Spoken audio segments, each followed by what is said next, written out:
अक्षरा जब पैदा हुई तो चांदी की चम्मच के साथ पैदा हुई। बचपन से ही जो भी चीज वो कहती उसके बाबा उसकी हर ख्वाहिश पूरी करते।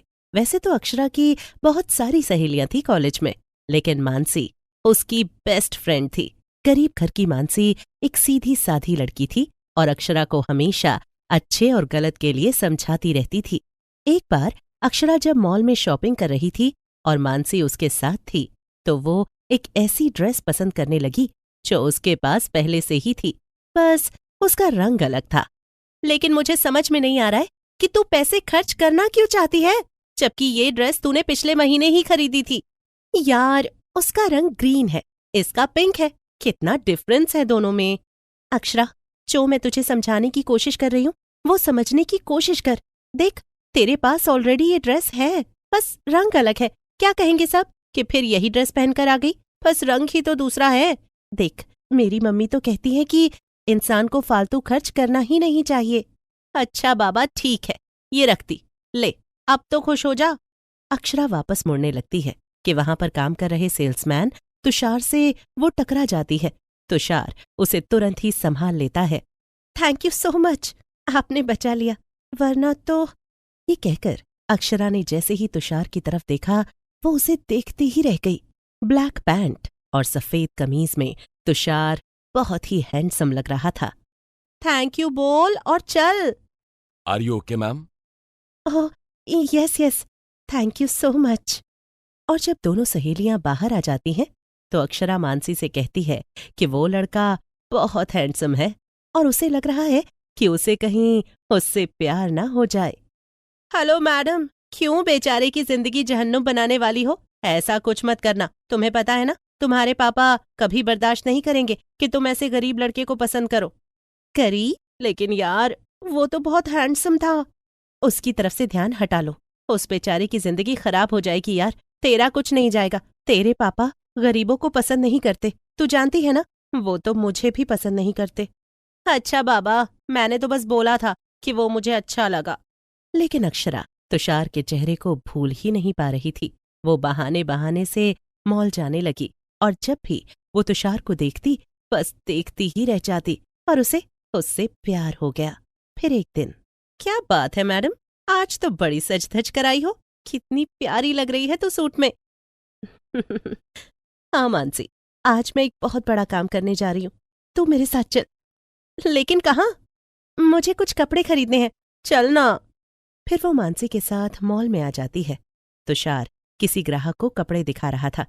जैसे ही वो फ्री हुआ, अक्षरा उसके पास जाती है, अंगूठी उसके सामने कर देती है। प्लीज मुझसे शादी कर लो।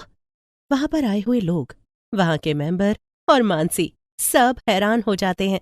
खुद तुषार भी हैरान था कि एक इतनी सुंदर अमीर लड़की उसे शादी के लिए प्रपोज कर रही है। सब लोग देख रहे हैं। लेकिन पहले शादी के लिए हाँ कहो। अरे, ये कैसी जिद है? मैं तो आपको अच्छी तरह जानता भी नहीं हूँ।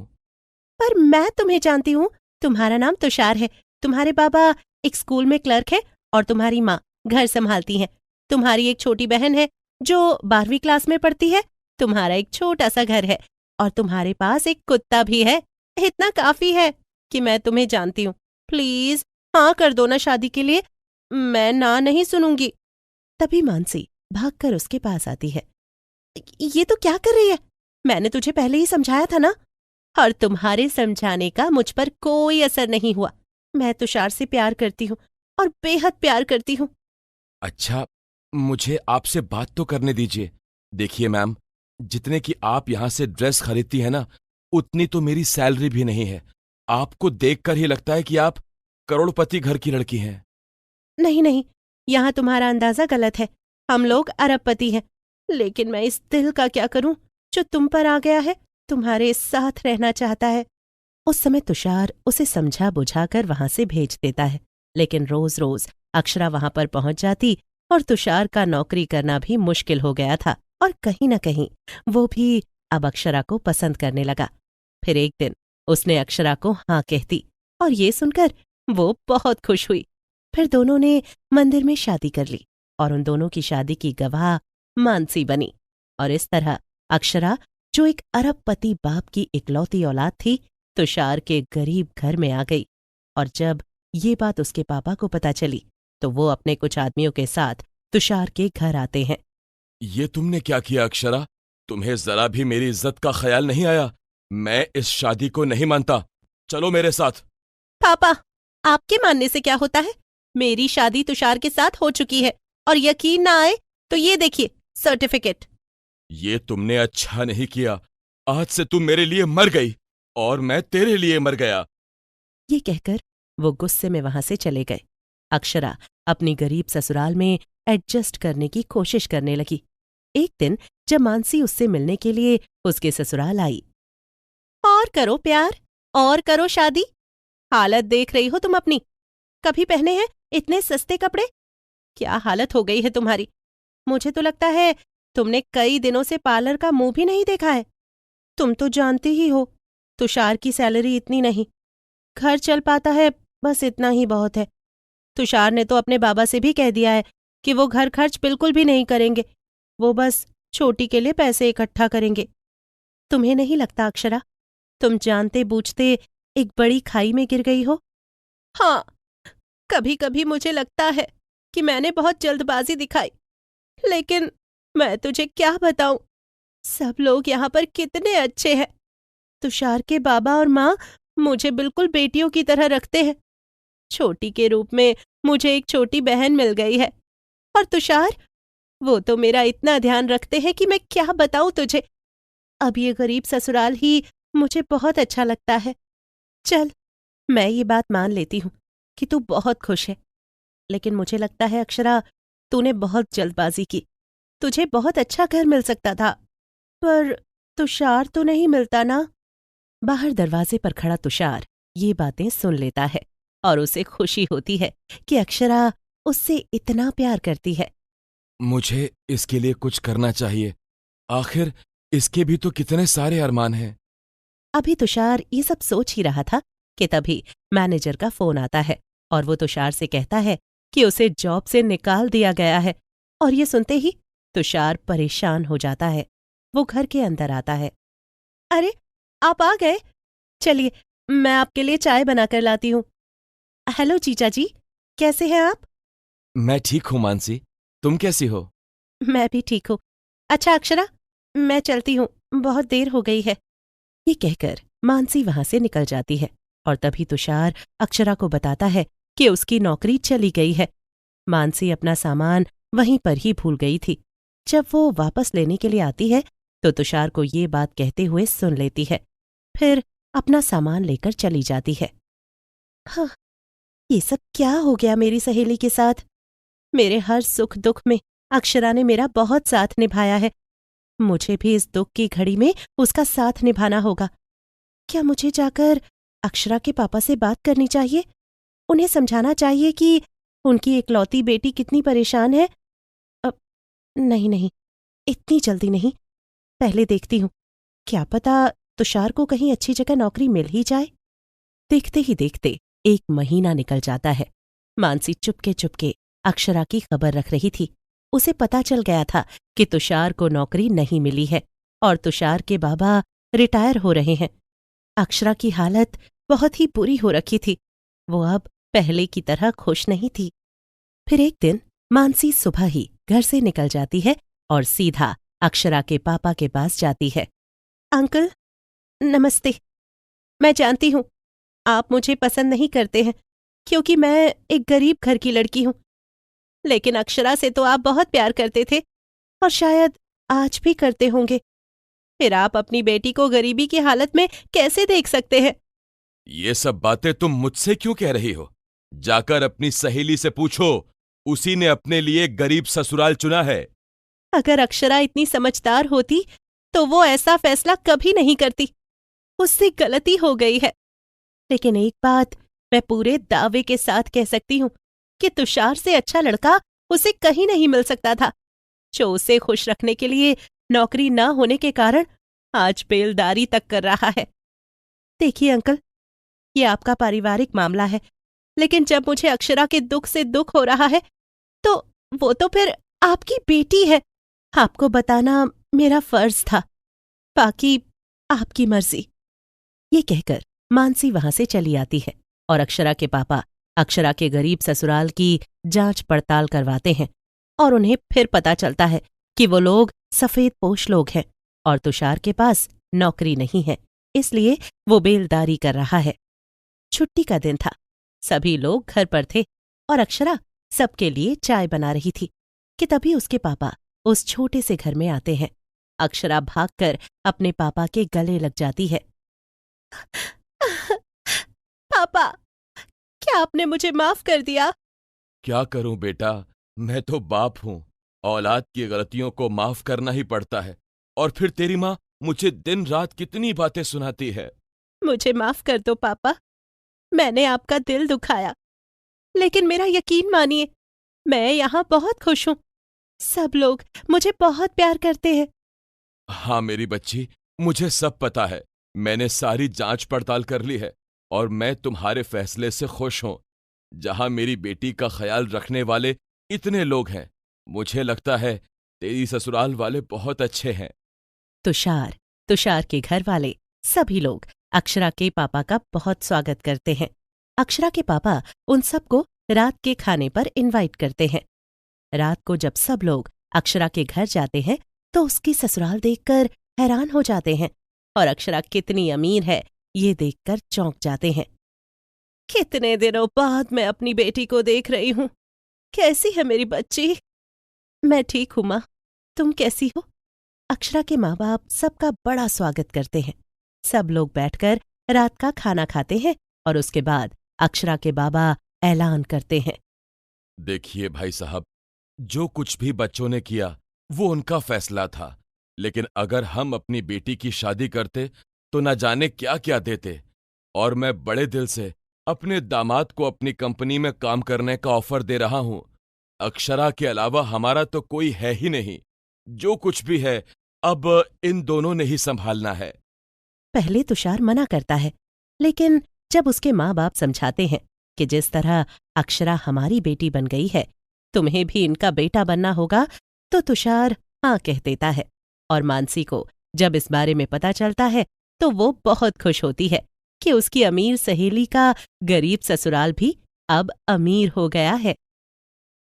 तो दोस्तों, पिछले भाग में हमने देखा कि कैसे रिंकी अपनी अजीब से मेकअप की बदौलत देखने आए रिश्ते वालों को भगा देती है, जिसकी खुशी में रिंकी अपनी बड़ी भाभी पल्लवी के साथ सेलिब्रेट करने के लिए बाहर जाती है। लेकिन तभी दोनों ननंद भाभी देखते हैं कि रवि एक लड़की के साथ काफी ज्यादा क्लोज बैठा हुआ है, जिसे देख रिंकी के पैरों तले जमीन खिसक जाती है और वो रोते हुए सीधा घर आती है। पल्लवी अपनी ननंद को संभालने की काफी कोशिश करती है। तो क्या ये सब सिर्फ रिंकी और पल्लवी की आंखों का धोखा था या इसके पीछे कोई और कहानी है? आइए हम इस भाग में देखते हैं। रिंकी, तुमने कल से कुछ भी नहीं खाया है, प्लीज थोड़ा सा तो खा लो। नहीं भाभी, मेरा कुछ भी खाने का मन नहीं कर रहा। रिंकी, अगर तुम ऐसा करोगी तो कैसा चलेगा? उस धोखेबाज इंसान के लिए तुम क्यों अपनी सेहत खराब कर रही हो? भाभी, कभी मैंने उस धोखेबाज इंसान से खुद से ज्यादा प्यार किया था। रवि के लिए मैंने कितना झूठ बोला, रिश्ता देखने आए लोगों के सामने मैंने अपनी माँ की कितनी बेइज्जती की, उनसे न जाने क्या क्या सुना, घर में सबको कितना परेशान किया, देखा ना आपने। रिंकी, कुछ इंसान होते ही है मतलबी। हम चाहे उनके लिए जितना चाहे कर ले, लेकिन उन लोगों को ना ही तो हमारे प्यार की कदर होती है और ना ही इस अफेक्शन की। मैं जानती हूँ ये सब भूलना इतना आसान नहीं है, लेकिन तुम कोशिश तो कर सकती हो ना। चलो अब जल्दी से अपने आंसू साफ करो और ये चॉकलेट मिल्क शेक पियो। मुझे पता है कि तुम्हें ये बहुत पसंद है। लेकिन भाभी, लेकिन कुछ नहीं, तुम्हारी भाभी हूँ, इसका मतलब ये नहीं कि सिर्फ तुम्हें लाड ही करती रहूंगी, 2-4 लगा भी दूंगी। चलो अब जल्दी से इसे पियो। अपनी भाभी के बार बार जबरदस्ती करने पर रिंकी चॉकलेट मिल्क शेक पीने लगती है कि तभी रिंकी की फोन पर एक नोटिफिकेशन आती है, जिसे देख रिंकी गुस्से में अपना फोन उल्टा करके रख देती है। क्या हुआ रिंकी, किसका मैसेज था? कहीं रवि का तो नहीं? हाँ भाभी, उसी धोखेबाज का है। अब चाहे जितना मैसेज या कॉल करे, मैं उसे कोई रिप्लाई नहीं करने वाली। रिंकी के कोई रिप्लाई न करने पर अब रवि आए दिन उसे अलग अलग नंबर से मैसेज और कॉल करने लगता है। रिंकी जैसे ही रवि का नंबर ब्लॉक करती है तो वो एक नया नंबर ले लेता। यहाँ तक कि अब रवि हर रोज रिंकी की गली के बाहर उसका इंतजार करता था, जिसके चलते अब रिंकी का घर से बाहर आना जाना दुश्वार हो गया था। जाने अनजाने में मैंने कितनी बड़ी मुसीबत को अपने गले से लगा लिया। भाभी, मैं मर जाऊं क्या? अगर ये बात किसी आस पड़ोस में पता चली तो मेरे परिवार की तो कितनी बदनामी होगी, और मैं नहीं चाहती कि मेरी वजह से ऐसा कुछ भी हो। खबरदार अगर तुमने आइंदा मरने की बात की तो रिंकी, मेरे ख्याल से तुम्हें रवि से एक बार मिलना चाहिए। क्या भाभी, आपका दिमाग तो सही है। आप जानती हो ना कि उसने मेरे साथ क्या क्या किया है। उसके बावजूद भी आप मुझसे कह रही हो कि मैं उससे मिलूं। रिंकी, तुम उससे मिलने अकेली नहीं, मैं भी तुम्हारे साथ जाऊंगी, और हम दोनों नंद भाभी मिलकर उसे मुंह तोड़ जवाब देंगे। इसके बाद वो कभी भी ना तो तुम्हें कॉल करेगा और ना ही मैसेज, और ना ही तुमसे मिलने की कोशिश करेगा।